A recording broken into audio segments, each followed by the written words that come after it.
Imaginemos este microsegundo por un momento. Alguien acaba de presionar enviar en un correo electrónico, con información increíblemente confidencial sobre un proyecto clave. Uy, qué nervios. Sí, total. Y de repente, al ver la pantalla parpadear, la persona se da cuenta de que en lugar de enviárselo a su equipo, copió la competencia o al cliente equivocado. ¡Qué pesadilla! El dedo se levanta del ratón, el corazón se acelera al doble de su ritmo normal y uno siente ese vacío físico en el estómago, un sudor frío en la nuca. Claro, el famoso pánico absoluto. Exacto. Y la mente empieza a gritar, porque en ese preciso instante uno comprende una verdad absoluta. Ya no hay vuelta atrás. La decisión está tomada. El daño está hecho. Y bueno, hoy vamos a sumergirnos en la fascinante y a veces dolorosa psicología detrás de ese exacto instante. Porque a todos nos ha pasado. Totalmente. Es que es probablemente una de las experiencias humanas más universales y, digamos, viscerales. Lo que ocurre en ese momento no es solo un error logístico. No. No, para nada. Es el colapso absoluto, en tiempo real, de la narrativa interna que nos hemos construido sobre quiénes somos. ¡Wow! Y para desenredar qué pasa en nuestro cerebro cuando cometemos un error así, irreparable, vamos a utilizar la metáfora definitiva de la estrategia y de las consecuencias. El tablero de ajedrez. Me encanta esa comparación. Sí, es buenísima. Tenemos sobre la mesa un análisis profundo de cómo lidiamos con el fracaso personal, basándonos en un ensayo sobre la derrota y los errores propios. Así es. Y nuestra misión en esta exploración de hoy es entender por qué soltar nuestro ego no es solo un consejo motivacional barato, sino que es el único mecanismo real para sobrevivir a entornos de alta presión. Que además son cada vez más intensos. Exacto. Ya sea para un estudiante en un salón de clases universitario o para alguien que se enfrenta a un mercado laboral que es feroz. 100%. Bien, vamos a desglosar esto. De todos los escenarios posibles para estudiar la mente humana frente al error, ¿qué tiene este juego de particular? ¿Por qué el ajedrez? Lo fascinante aquí es que tiene una característica que a los seres humanos, en el fondo, nos aterra. A ver. Elimina por completo el azar. O sea, es un entorno de información perfecta. Ok, sin excusas. Exacto. Si uno piensa en un partido de fútbol, pues la gente puede culpar al viento, al terreno irregular, a un árbitro que pitó mal. O a la suerte del otro equipo. Sí, siempre hay una excusa externa disponible para amortiguar el golpe. Pero en las 64 casillas del ajedrez, pues no hay dados, no hay cartas ocultas. Todo está ahí. Todo. Cada pieza, cada amenaza y cada oportunidad están a la vista de ambos jugadores desde el primer segundo. O sea que uno está completamente solo con las consecuencias de sus actos. Literalmente. Solo hay decisiones. Y desde la perspectiva de la psicología cognitiva, esto cambia por completo las reglas del juego a nivel emocional. ¿Por qué? Porque cuando uno comete un error en un entorno donde, en teoría, tenía el control absoluto de todas las variables, admitir ese error implica enfrentarse a algo mucho más profundo. Te pega directo en el orgullo. Te pega durísimo. Es mucho más oscuro que una simple equivocación técnica. Pero a ver, yo como alguien que analiza estos temas, entiendo que el ego nos puede cegar y que duele equivocarse. Sin embargo, ¿no está ese ego ahí por una razón evolutiva válida? Es una buena pregunta. Pensémoslo un momento. Si un cirujano, en medio de una operación, o un piloto enfrentando una turbulencia, cometen un error mínimo y de inmediato dudan de toda su capacidad, pues las consecuencias serían fatales. Claro, se paralizarían. Exacto. Entonces, ¿cómo diferenciamos entre esa arrogancia ciega que nos destruye y la confianza pura que de verdad necesitamos para operar bajo presión? Esa es una distinción fundamental, ¿eh? La confianza que tiene un cirujano experimentado se basa en la competencia real y en su capacidad de adaptación. Saben que pueden manejar lo imprevisto. Sí, confían en su entrenamiento. Exacto.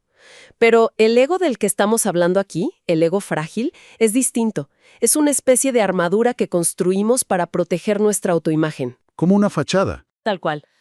Nuestro cerebro es en esencia una máquina de hacer predicciones. Quienes nos escuchan piensen en esto. Uno va por la vida, o por sus estudios universitarios, con la predicción subyacente de que es inteligente. De que uno es competente y tiene el control. ¿Sí?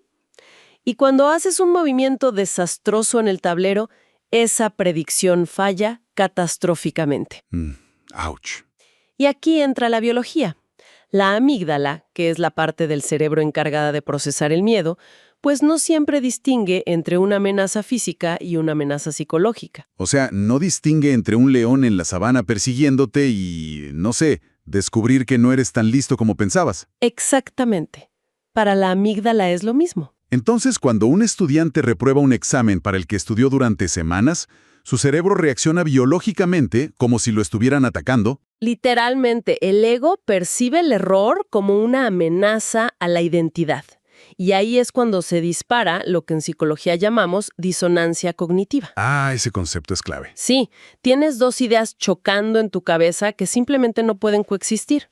Por un lado, soy alguien brillante y capaz. Y por el otro, acabo de hacer algo increíblemente torpe. Exacto, y esa fricción, ese choque, genera una angustia psicológica inmensa. Y eso explica muchísimas cosas sobre cómo vivimos hoy.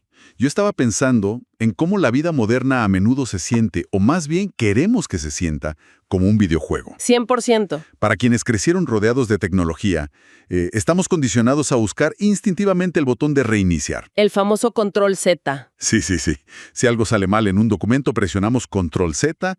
Si fallamos en un nivel difícil de un juego, volvemos a cargar el último punto de guardado. Es comodísimo. Pero claro, ni la vida real ni el ajedrez tienen ese botón. Y como no tenemos ese botón de reinicio, cuando la disonancia cognitiva nos ataca y nos sentimos amenazados, creamos un control Z imaginario a través del lenguaje. Las famosas excusas. El típico, si yo hubiera... Exactamente.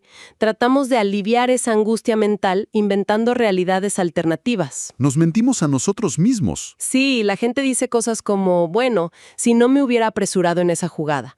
O en el caso de un estudiante frente a una pésima nota, dicen, si el profesor hubiera explicado el tema con más claridad. O las preguntas del examen tenían trampas. Ese es un clásico. Y es que es mucho más fácil para la mente desplazar la culpa o minimizar el hecho. Claro, en lugar de mirar al frente y decir, mi método de estudio fue un fracaso absoluto y de hecho no entendí nada de esta materia. Nadie quiere admitir eso. Es que es un mecanismo de defensa puramente ilusorio. Porque el ego intenta reescribir el pasado, pero el error ya está materializado en el mundo físico. Es tratar de tapar el sol con un dedo. Tal cual. Y esto nos lleva a un momento que al leer este análisis sobre el ajedrez, a mí personalmente me parece de una precisión casi sádica. A ver, cuéntame. Porque esta necesidad desesperada de proteger nuestra ilusión de que somos infalibles choca contra un muro de concreto en un instante muy físico. Piensa en la regla de oro del ajedrez. Pieza tocada, pieza movida. Exacto, y más aún, una vez que la sueltas. Se acabó. El punto de no retorno. Imaginemos la escena. Alguien está moviendo su caballo. Su mente está proyectando un ataque magistral, sintiéndose un genio, lo coloca en la casilla y en el milisegundo exacto en que sus dedos sueltan la madera... El cerebro de repente procesa el tablero completo. Sí, y te das cuenta de que acabas de dejar a tu reina, que es tu pieza más valiosa, completamente expuesta. ¡Qué horror! Estás perdido, pero la mano ya está en el aire.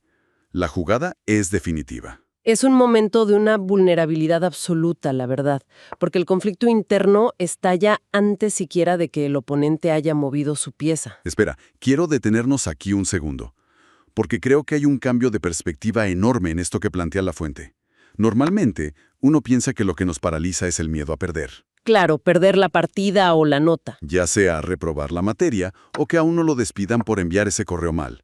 Pero analizando esto a fondo, el pánico viene realmente del daño táctico, del hecho de perder a la reina. Esto plantea una pregunta importantísima. O el terror viene de que el rival o el profesor o el jefe ahora puede ver nuestras limitaciones totalmente expuestas bajo una luz brillante. Esa es la gran revelación de este análisis.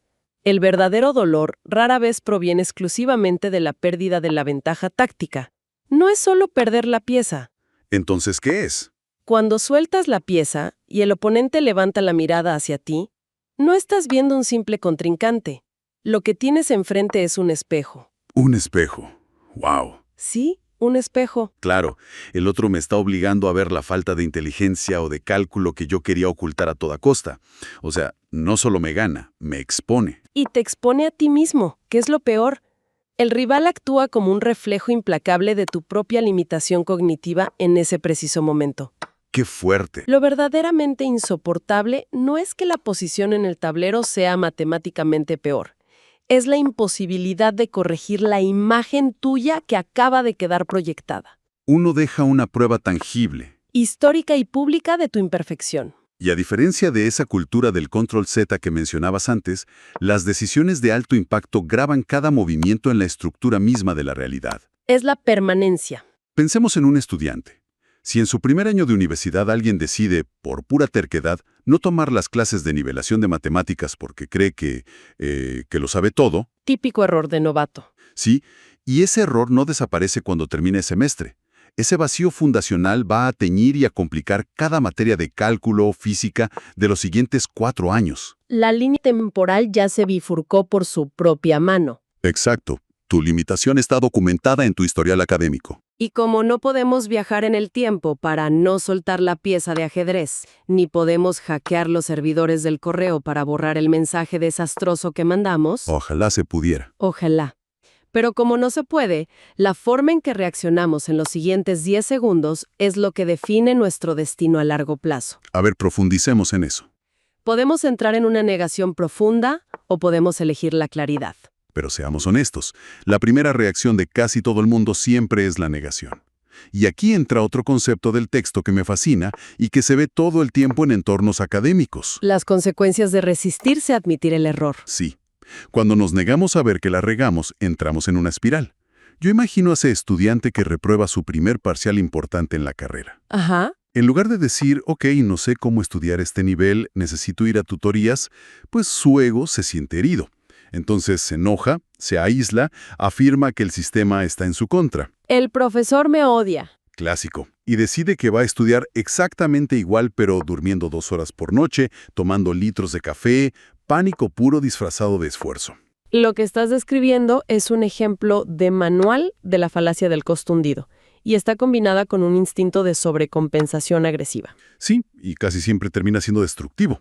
En el mundo de los videojuegos y el póker, a esto le llaman entrar en tilt. Ah, el tilt, claro. Sí, es cuando te frustras tanto por un error inicial que tus emociones secuestran tu lógica por completo. Te empiezas a jugar de forma irracional. Totalmente, asumiendo riesgos absurdos solo para intentar recuperar lo que perdiste en un solo movimiento mágico, y pues terminas perdiendo todo mucho más rápido.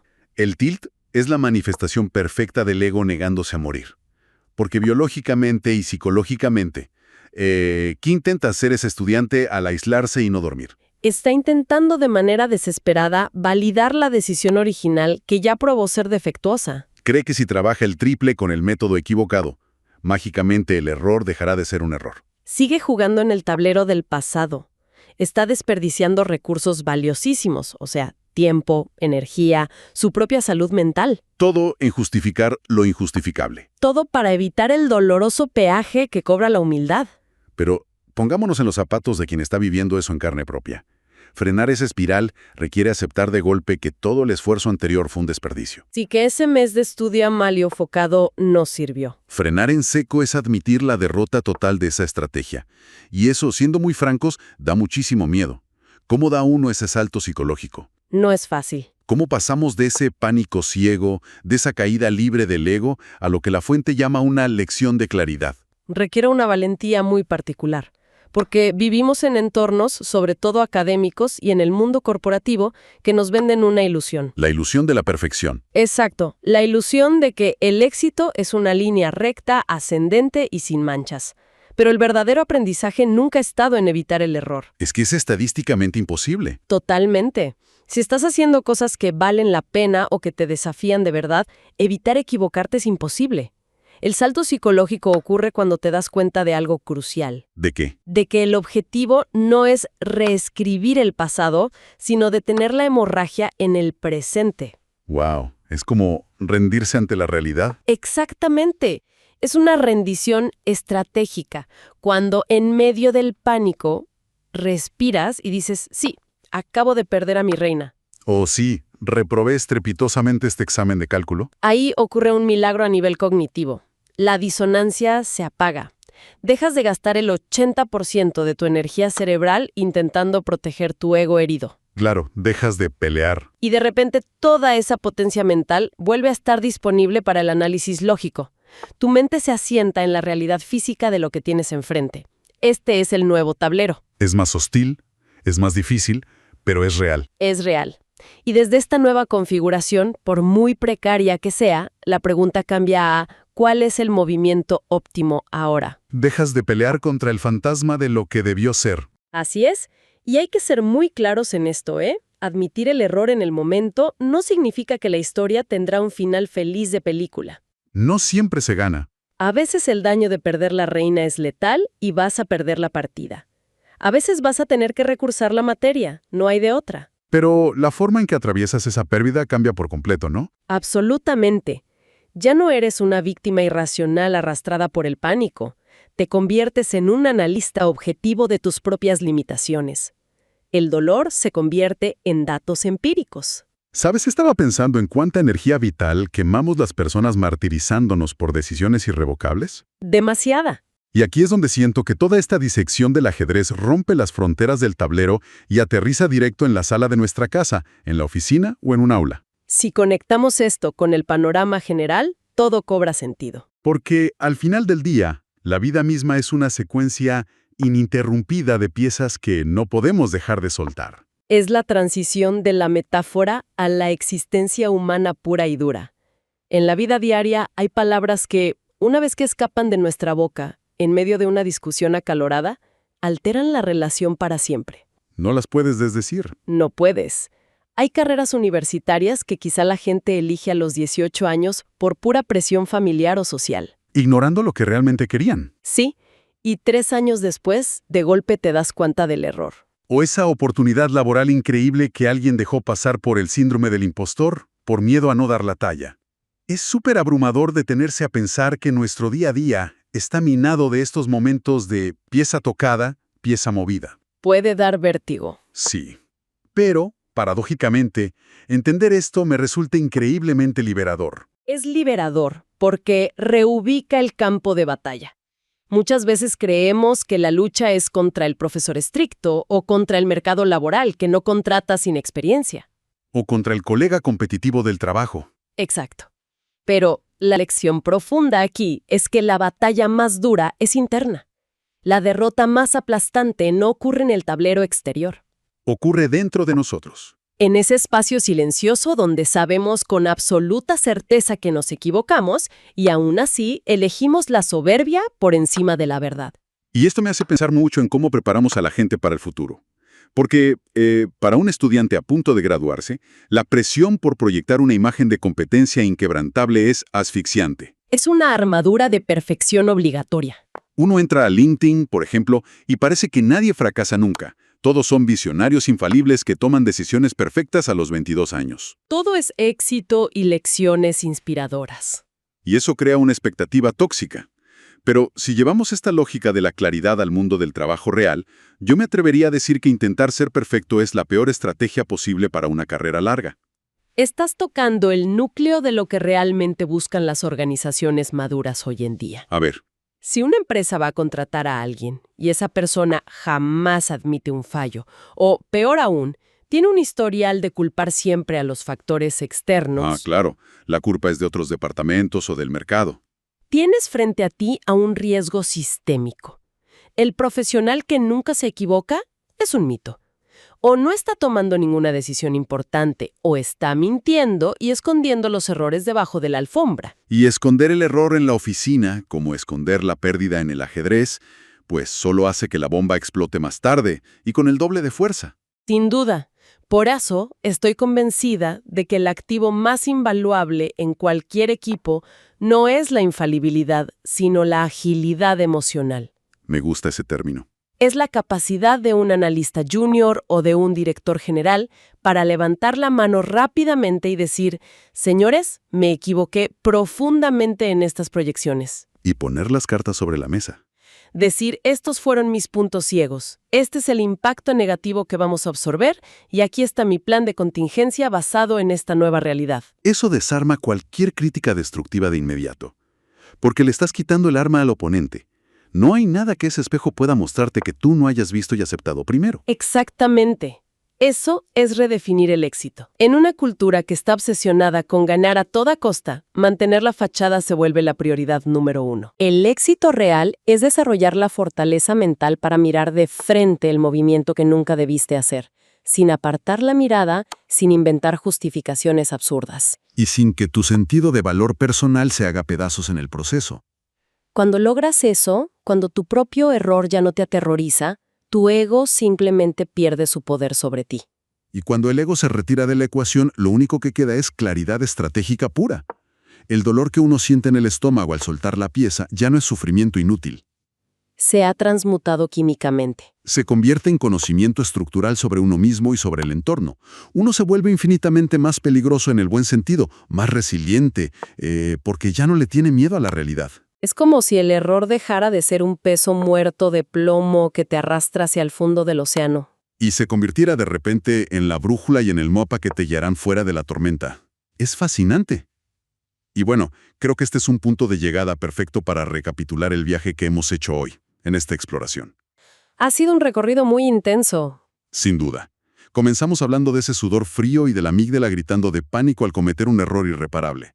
Y lo que hemos desentrañado es que ese pánico no es por el problema técnico en sí. Es por nuestro ego frágil negándonos a aceptar que somos falibles. Vimos cómo, frente a la evidencia implacable del ajedrez o de la vida académica y laboral, tratar de usar un control Z imaginario con excusas solo nos hunde en una espiral destructiva. En ese tilt emocional que solo multiplica el daño. Pero al encontrar la valentía para detenernos, tragar saliva y aceptar el nuevo y difícil panorama del tablero, dejamos de pelear contra el pasado. Aceptar que nos equivocamos no nos hace débiles, mediocres ni menos inteligentes. Al contrario. Nos vuelve seres humanos profundamente conscientes, anclados en la realidad, y por ende, táctica y emocionalmente superiores para enfrentar lo que venga. Es un proceso de maduración constante, ¿no? Es abandonar la arrogancia ciega de creer que somos perfectos para abrazar la visión estratégica de saber cómo navegar nuestra propia imperfección. Y es un músculo que debemos entrenar toda la vida. Absolutamente. Y para quienes nos escuchan, mientras procesan todas estas ideas, y seguramente la mente los está llevando a visualizar sus propios tableros personales. A esas decisiones, esos correos o exámenes donde soltaron la pieza. Esas situaciones donde darían lo que fuera por retroceder el tiempo para mover la pieza distinto. Pues quiero dejar una última idea flotando, construyendo sobre todo lo que hemos explorado hoy. A ver, adelante. Si ya aceptamos que el botón de reinicio es una fantasía, y si nuestros peores errores ya quedaron grabados de forma indeleble en la estructura de nuestra historia personal, ¿cómo cambiaría nuestra actitud y nuestra estrategia a partir de mañana si en lugar de vivir con ansiedad intentando esconder, maquillar o justificar esos movimientos en falso, decidiéramos utilizarlos deliberadamente como los cimientos, como los pilares exactos sobre los cuales construir nuestra próxima jugada maestra? Qué gran reflexión para llevarse a casa. Ha sido un análisis verdaderamente revelador. Gracias a todos los que sintonizan su curiosidad para aprender con nosotros y por atreverse a cuestionar las narrativas que nos contamos a nosotros mismos. Nunca dejen de observar su propio tablero con honestidad radical. Hasta nuestra próxima exploración.